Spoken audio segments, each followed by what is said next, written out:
وقت حضرتك كان عندك كام سجين ست له؟ يعني كانوا في حدود 80,000 على مستوى الجمهورية. 80,000 سجين بما فيهم اللي مسجونين كمان في السجون العمومية في مديريات الأمن؟ لا ده داخل مصلحة السجون. داخل مصلحة السجون 80,000 وده عدد كبير.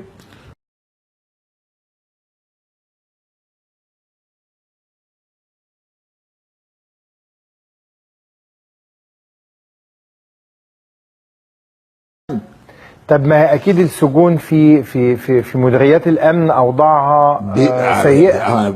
مش هقول لك ان هم فنادق، لا، في مشاكل موجوده ومشاكل مرتبطه بالامكانيات اللي هي متاحه لوزاره الداخليه.